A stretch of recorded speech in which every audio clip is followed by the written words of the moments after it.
அவ்வளவு மனசனடா மயில் அப்பா, வெள்ளை வேட்டின்னு சொல்லியுமா வந்துட்டு இந்த ரோட்டில் திரியறதுக்கு அந்த ஆளுக்கெல்லாம் மானமே இல்லையா அப்படின்னு கேட்குற அளவுக்கு தான் அவருடைய கேரக்டரே இருக்குது அப்படிங்கிறது தெரியும். இருந்தாலும் ஒவ்வொருத்தனுக்கும் ஒரு பிரேக்கிங் பாயிண்ட் உண்டுல்ல, அந்த ஆளுக்கு இந்த ஒரு பிரேக்கிங் பாயிண்ட் வந்துச்சு அப்படிங்கிறது தான் இன்றைக்கி கதையில் வரப்போகுது. அதை கொஞ்சம் கொஞ்சமாக பார்ப்போம். இன்றைக்கி முதல்ல என்ன நடந்தது அப்படிங்கிறத கொஞ்சம் பார்த்துக்கிட்டோம்னாக்கா அடுத்தடுத்து டெவலப் பண்ணுறதுக்கு வசதியாக இருக்கும் அப்படின்னு நமக்கு தோணுது. இப்போ நம்ம கார் இதில் வந்துட்டு கம்பெனியில் உட்காந்துருக்காங்க நம்ம 2 பேரும். நம்ம சார் நம்ம டிரைவர் ஒருத்தரும் நம்ம ராஜி சொல்கிறாங்க, சரிண்ணே உங்களுக்கு டியூட்டி சேலத்துக்கு இருக்கனே, நீங்கள் போங்கண்ணே போயிட்டு வாங்கண்ணே அப்படின்னு சொல்லி அனுப்பி வைக்கிறாங்க. அனுப்பி வச்சுட்டு பார்த்தீங்கன்னா வந்துட்டு அவர் வர அனுப்பி வச்சுட்டு இருக்கும்போதே அவர் வரார் மிஸ்டர் கதிர் வந்துட்டு என்னண்ணே சாப்பிட்டீங்களாண்ணே அப்படின்னு வந்துட்டு பிஸ்னஸ் நடத்துகிற டெக்னிக் ரொம்ப நல்லா இருக்குது நமக்கு பார்க்குறோம். வந்து உட்காந்துட்டு பேசுகிறார். பேசிவிட்டு சரி இன்றைக்கி நியூஸ் வந்திருக்கே பார்த்தியா, என்ன நியூஸு அப்படின்னு, அந்த பேப்பர் படிக்க வேண்டாமா, உலக நடப்பை தெரிஞ்சுக்க வேண்டாமா அப்படிங்கும்போது பல நேரங்களில் வந்துட்டு இந்த ஃபேமிலிக்கு வந்து ஒரு பாரு லேடிஸ் வந்துக்கிட்டு உலக அளவே வந்துட்டு பேசுகிறதில்ல அப்படிங்கிறதுலாம் பெரிய விஷயம். பார்த்துக்கிறது இல்லை, பார்க்குறதுக்கு அவங்களுக்கு நேரம் இல்லை, வீட்டு பிரச்சனை தீர்க்கவே நேரம் இல்லை அப்படிங்கிறதுனால. அதனால் பல நேரத்தில் ஆஃபீஸில் போயிட்டு வந்துட்டு ஐயோ அவளுக்குலாம் அது தெரியுது இவளுக்குலாம் இது தெரியுதுன்னு. இன்னொரு பக்கம் பார்த்தீங்கன்னா ஒரு கும்பல் போயிட்டு எல்லாரும் சீரியலை பற்றி பேசுகிறாங்க, நான் சீரியலை பார்க்கவே இல்லைன்னு. இந்த மாதிரி பல விஷயங்கள் இருக்கிறதுல இந்த நாட்டு நடப்பை டக்குன்னு தெரிஞ்சுக்கிறது இல்லை அப்படிங்கிறது பலவிதமான குற்றச்சாட்டாக தான் இருக்குது. அதை நிறைய பேர் இன்னும் கற்றுக்கணும் அப்படின்னு நினைப்பேன் நான். அப்போ இவர் பார்த்தீங்கன்னா அவர் சொல்கிறார், நாடு தெரியல சரி பேப்பர் கொடுத்தா பேப்பர் வாங்கணுன்னு ஈட தொடங்குற நடிகர் யாருங்கிறது ஈழணும் அதான் படிக்க சொன்னேன், இந்த பார் அப்படின்னு சொல்கிறாரு. இவ்வளவு பீடியதுக்கடா சொல்ல வேண்டியதானே அப்படின்னு.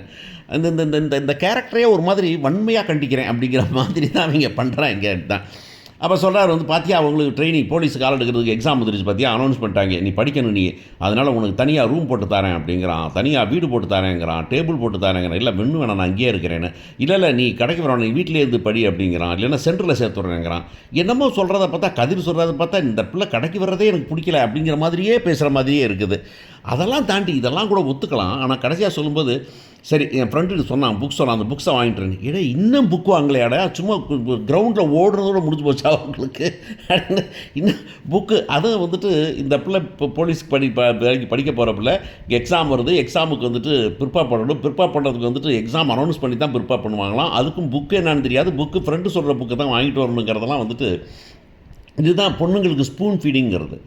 அந்த பிள்ளை பரிச்சிருது, அந்த பிள்ளை வாங்கும், அதுக்கு ஒன்றும் ஹெல்ப் பண்ணும். இதை விட்டு அதுக்கு டெசிஷன் எல்லாம் எப்போ பரிச்சை நடக்குதோ அவர் தான் பார்ப்பாராமா, புக்கும் அவர் வாங்கி கொடுப்பாராமா, உட்கார வைப்பாராமா, நோட்டும் அவர் வாங்கி கொடுப்பாராமா, எழுத சொல்லுவாராமா, டீ போட்டு கொடுப்பாராமா. அதாவது கம்ப்ளீட்டாக நான் தான் உன்னை உருவாக்கினேன் அப்படின்னு சொல்கிற மாதிரி தான் அந்த பக்கித்தனமான கதையாக இருக்குது அப்படிங்கிறதான் கொடுமை. அந்த ராஜி பிள்ளை ஒரு உத்வேகமாக அது நான் படிக்கிறேன், நான் புக்கு வாங்குறேன் அப்படின்ட்டு போகணும். அதெல்லாம் இது பண்ணலைங்கிறது பெரிய கொடுமை.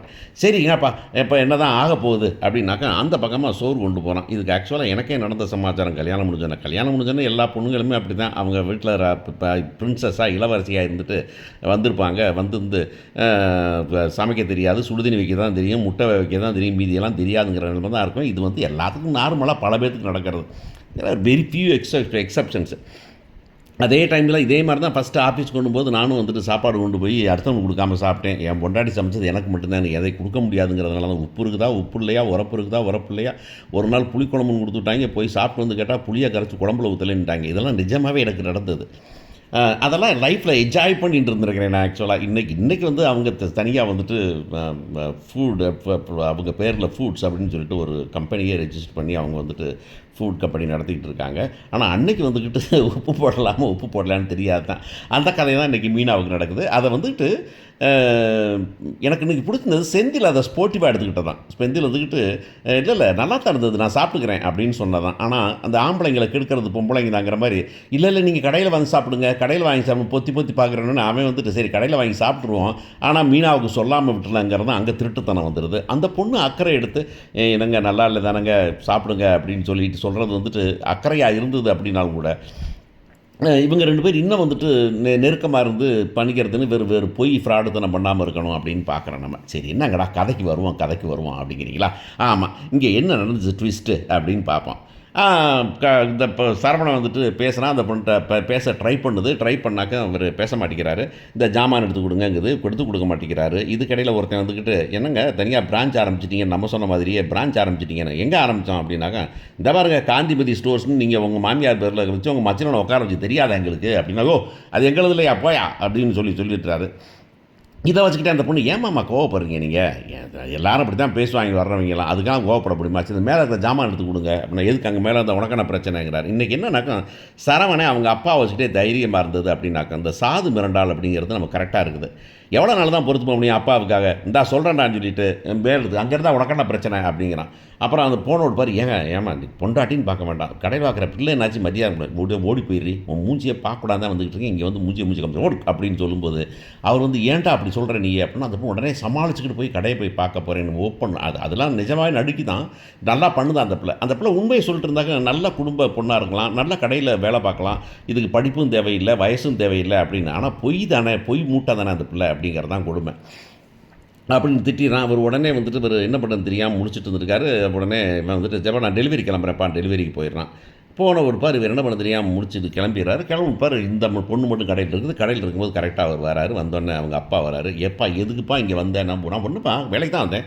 இனிமேல் கல்லாவில் உட்கார மாட்டேன் கல்லாவில் கை வைக்க மாட்டேன் எப்போ ஏற்கனவே 10,000 எடுத்துட்டு அதுக்கப்பா போச்சு அப்படின்னா இல்லைம்மா அது இல்லைம்மா அப்படின்னு சொல்லும்போது சரவணன் வரான் வந்து நேராக பார்த்து அந்த ஆளை பார்த்துக்காம இந்த அம்மாவை பார்த்து இந்த ஆள் எதுக்கு இங்கே வந்தான் அப்படின்னு கேட்கும்போது ஐயோ செமத்தியாக செத்து போயிடலாமான்னு தோணுது தெரியுமா அந்த மாதிரி தான் ஏன்னா இது வரைக்கும் அவன் இவ்வளோ மரியாதை இல்லாமல் பேசவே இல்லை இன்றைக்கி வந்துட்டு உடனே வந்துட்டு என்ன மாப்பிள்ள நான் என்ன மாப்பிள்ள தப்பு பண்ணேன் ஏய் இந்தாரு அந்த கண் பண்ணிக்கூடாது உடனே கிளம்ப சொல்லு அப்படின்னு எங்கள் அப்பாவோட வயசுக்கு மரியாதையா எனக்கு ஒன்றும் தெரியாது ட்ராமா போட்டுட்ருக்கான் அவன் அதெல்லாம் முடியாதுல்ல கிளம்ப சொல்லு வெளியே போக சொல்லு அப்படின்னு இல்லை வெளியே போக சொல்றியா அப்போ இல்லையா அப்படின்னு ஒன்று நீயும் கிளம்பி ஓடிடு அப்படின்னா அந்த பொண்ணு எப்பா நீங்கள் போப்பான்னு சொல்லிட்டு சரி போன்னு சொல்லுதே அப்போனாச்சும் எப்பா அந்த வயசு பிரச்சனை தெரிஞ்சு போச்சு எப்பா இந்த படிப்பு பிரச்சனை தெரிஞ்சு போச்சு அவர் வெளியே காமிச்சிக்காமல் இருந்தார் இப்போ வேறு வழி இல்லாமல் கோவப்படுறாருப்பா அதனால் நீ பாட்டில் கமுக்காம கொஞ்ச நாளைக்கு கண்ணில் படாமல் இருப்பா அப்படின்னு சொல்லி அனுப்பி விட்ருக்கணும் ஆனால் இந்த பொண்ணு என்ன பண்ணுது ஒன்றுமே சொல்லலை அப்பா அவர் கோவமாக இருக்கார்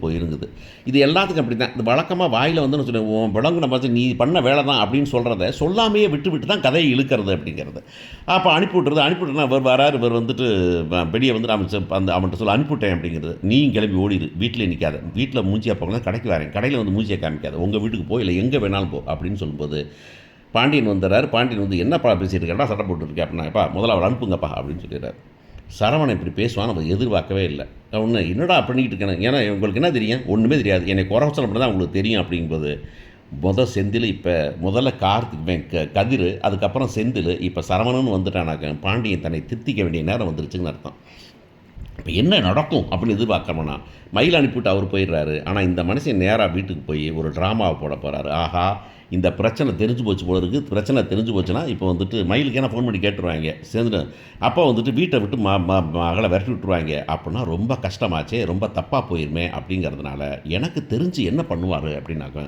தற்கொலை முயற்சியில் ஈடுபடுவார் அப்படிங்கிறது ஒரு மாதிரி ஜென்மங்களுக்கெல்லாம் இப்போ மானவ சூழ்நிலையும் கிடையாது அப்படின்னாலும் கூட இப்போதைக்கு வந்துக்கிட்டு இதை ஒரு பெரிய விஷயமாக்கி நம்ம அரசியலில் பண்ணுவாங்க இல்லையா என்னமா அது நடக்கிறதுக்காக இங்கிட்டு ஒரு கதையை கிளப்பிடுவாங்க இல்லையா அதே மாதிரி இவர் வந்து நான் சாக போகிறேன்னு கதையை கிளப்ப போகிறாரு